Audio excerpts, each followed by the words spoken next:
Hello. Hello, everyone. I'm Olive Bontop, your local sassy empowerment coach. Or maybe I'm not local to you. I'm in the Guelph area, but I'm on the web, and we're all connected. It's local.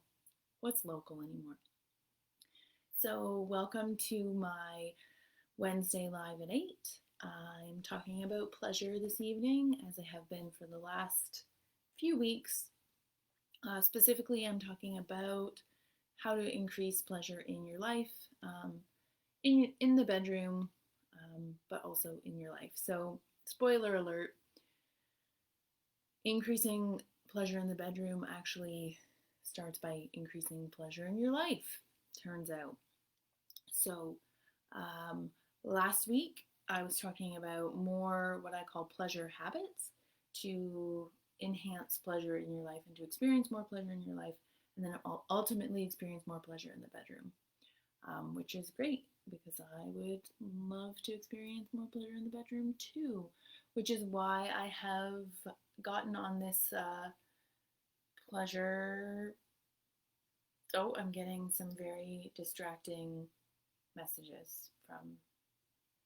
There's a lot of banana emojis, I'll tell you that.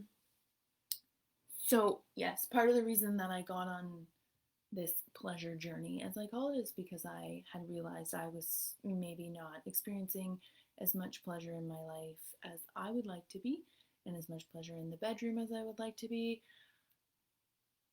You don't think my microphone is working? For crying out loud. How's that, Kat? Any better? I know this time my headphones aren't on because I've made that mistake only once or twice. I don't think I'm covering the mic. It's fun. It's a fun game. It's working fine for Instagram. Awesome. Anyone who's on Facebook, let me know if you can hear me. As I was saying, I'm on a journey to experience more pleasure in my life.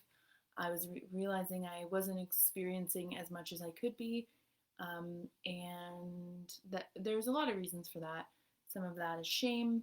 Some of that is sort of attitude around, pleasure being frivolous or like it being a thing that you do when all the work is done.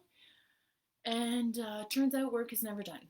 And so I was just spending a lot of time being really tired and trying to get shit done and not feeling that good about stuff.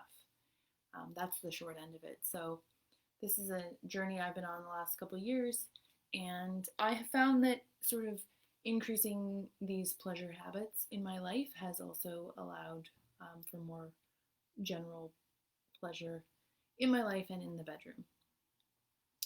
Um, in the future, we'll talk about more pleasure in the bedroom and ways to experience it, perhaps specific things.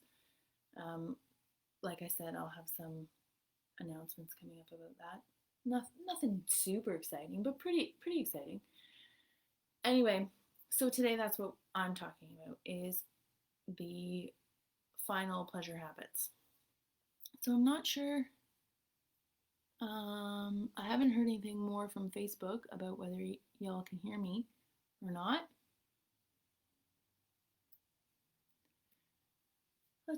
Let's hope so. I've recorded whole lives when people can't hear me. So okay, so to recap, pleasure habits. I don't know if anyone was at the last couple of lives, but okay, awesome. You can hear me. Perfect. There was one live where I was sort of ranting about policing of women's pleasure and the Cardi B song, but mostly I've been talking about things that you can do to increase pleasure in your life, these pleasure habits. So, talked about writing a pleasure list, about scheduling pleasure, making time in your day to day life for it, about getting clear about why you aren't experiencing pleasure, what might be getting in the way. Like I said, maybe things like shame, practicing mindfulness and getting very present and learning to slow down. Because a lot of pleasure is about well, in order to experience pleasure, it's an embodied experience, and we need to be in our bodies. And for most of us, we spend a lot of time in our heads, and that's not where we experience pleasure. I mean, we can be like, oh, this is pleasurable, but it's not. It, to really feel pleasure, it has to be an embodied experience. So a lot of these pleasure habits are about becoming more embodied, I guess. Um, so mindfulness and taking pause and stock of your of sights, sounds, tastes, smells, all those things can be really helpful. As can rest. Um, giving your body what it needs, being um, all the good stuff that rest does. That also allows you to um, be less stressed and to experience more positive or like feel good chemicals and be more in your body. Just generally be happier. Um, I talked about dance and dancing for the sake of movement and being in your body and what feels good. And I talked about feeling your emotions and being willing to feel your emotions and naming your emotions in your body, um, and not running away from them, because when you cut yourself off from negative emotion, you also cut yourself off from positive emotion. So you can go back and watch those lives if you want to hear me talk about those in more detail. This week, I'm talking about the final three. So play is one of them. So really being able to this is a hard one. I actually struggle the most, I think, with play. Play and rest have been really hard. Well, feeling my emotions has been a long journey. Um, but play is sort of that um, it's doing something for the sake of fun or enjoyment, and it's like being silly. So it's not necessarily about like the final product or about like mastering a new hobby, um, even though those things can be fun. It's about like experimentation and joy, I think. So it really being playful also gets you really in the here and the now, and I think really enhances joy.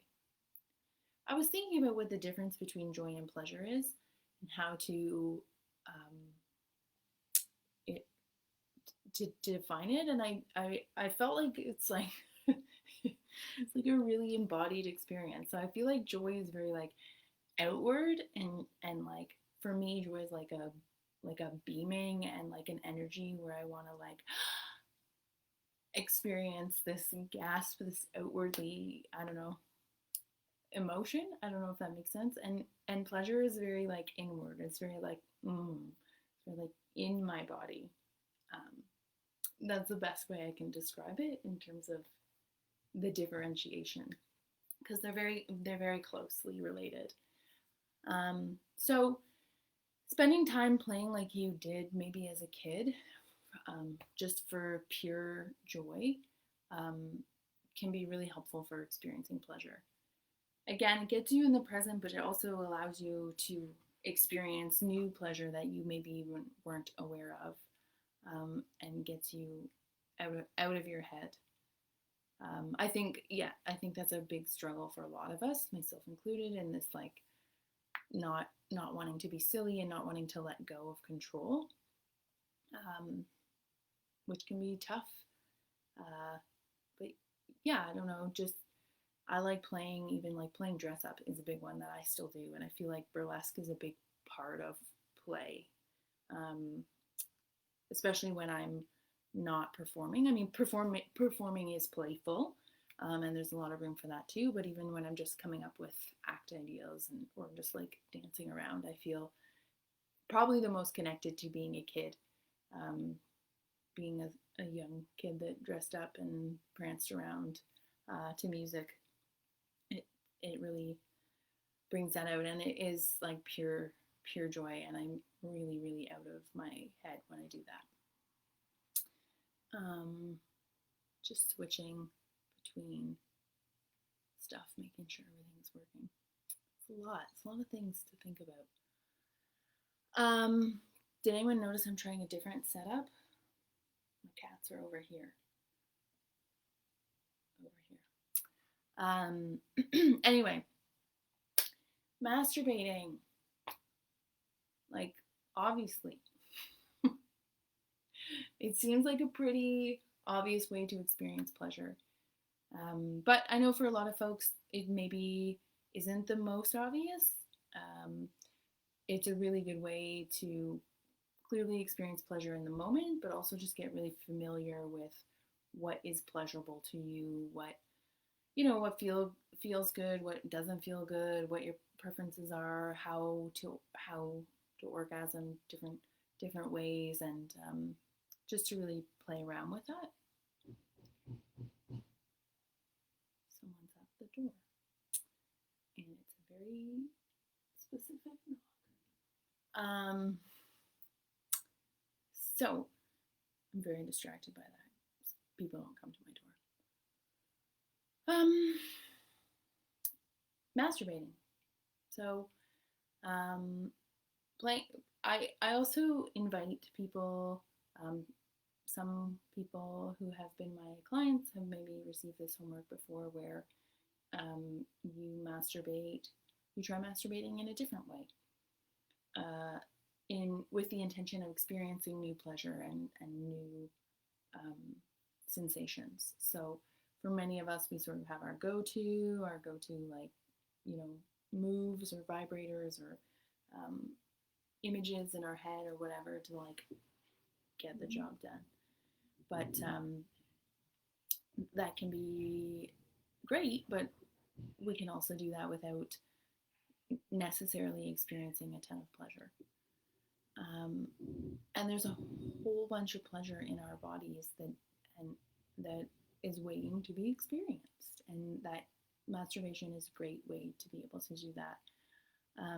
So yeah, trying new ways, new positions, new rhythms, new touch.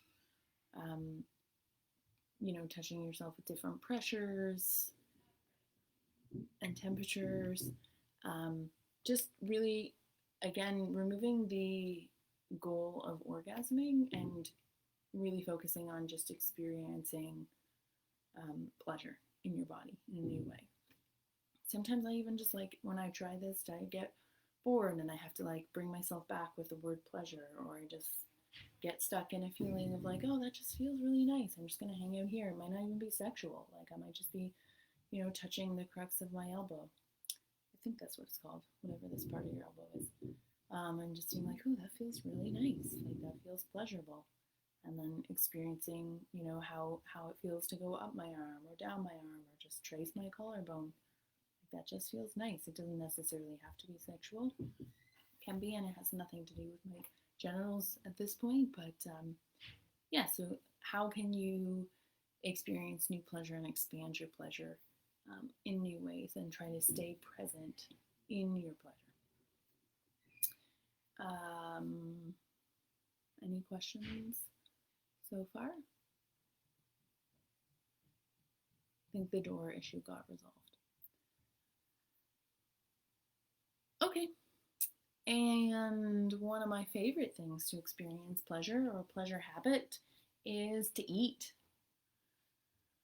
I love eating so much.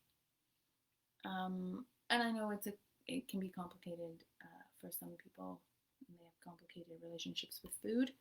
I do, particularly in the sense that all the foods hate me, or my body hates a lot of the foods, but I like them.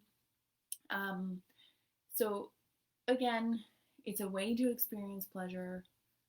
It's also a way to be really present and experience sensation and be in your body, in touch, in taste, in texture, in all of those things, to be really mindful and like really taste your food. I know so many of us, myself included, like I eat a lot of utilitarian meals sometimes, like, oh, I just need to finish these foods up, or like in my fridge, or I need to get this amount of protein, or like I need vegetables, my body's craving vegetables. But I mean, I suggest like once a week, even making or having or going out for getting somebody to make you whatever really nice meal that you enjoy, that you can just really be present in and really bathe in the experience of eating and being able to eat and have all those wonderful foods in your mouth at one time. So those are my 10 pleasure habits that oh, I got a question. How do you encourage your partner to be more playful? That's a good question. um, I don't know if you mean like sexually or just in general. um, I mean, I think similarly to what I've seen before, like a discussion about like in terms of personal, but with your partner around like what what's getting in the way of being playful? Are we worried about? Are you worried about looking silly? What are your views on play? What does playful look like for them? Um, and being willing to sort of lead as well, like take initiative, like um, and I don't know if setting like a sounds not that playful, but like setting a container for playfulness, like it's whatever. It's Thursday night, so we're gonna do like something playful on Thursdays. We're just gonna try something new. Maybe we'll finger paint or you know body paint each other or play dress up in a sexual or non-sexual way or um, go make snow angels just for fun. And also, when you're having that conversation with your partner about what might be hard for them about being playful or how you can support them to be more playful, um, you know, I think I had a thought that's gone.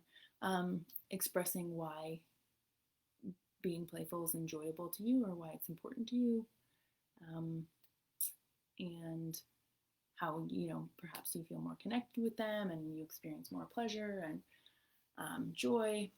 And I think like in my own experience, um, the more you do it, the easier it gets, and the like less silly you feel, less worried you are about it.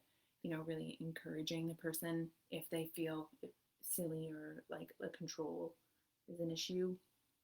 If control is the issue, setting parameters that like what what they what they need to feel okay, or like certain things that they can control in the situation. They pick the type of play or how long the play is for, whatever it might be. Um, and I think that works in both sexual and non-sexual contexts. Um, I don't know if that answers the question or if anyone else has anything to add, but it's a good question. Sometimes I can't tell on Facebook. Okay, I just got a message. Oh, she's warm. Okay, so if that's all the questions, I'll end it there. Man, these lives go by fast. It's just me rambling. But I do love questions, and I hope that answers yours, Kat. If not, let me know right now or afterwards, and I can answer it in more detail or get more information. And so if you want to read about this, so I did write a blog called 10 Ways to Fill Your Life with Pleasure, and you can check that out on my website, which is allafontop.com/blog. My website's allafontop.com, and I have other blogs at the /blog portion of that. I talk about things like self-love, about goal setting. I have some stuff about masturbation and anti-racism thought work. I think I wrote a poem. So check that out. As well, on my website is generally where I post all of my workshops and classes, which are coming up, which are going to be out so soon. I am working on a blowjob workshop for the fall, which will be taught by me. How to give mind-blowing blowjobs. So stay tuned for that. I have to pick some dates, but that'll be online. And looks like the Femme Rebels will be offering some classes come the end of September, and that will be coming out. The information for that will be coming out this week. So stay tuned for that as well. But that will be on, if you like us on Facebook, that will be there, and eventually come next week, that will be on my website. Kat says it does. Thanks, Olive. Okay, awesome. In terms of answering the question about how to encourage your partner to be more playful. So I think that's it. You can check me out. You can check me out. I'm here. But you can follow me on the meets that you're already following me on, or if you're on one of the opposite ones, Facebook, Instagram. I have some TikTok. I made a couple videos.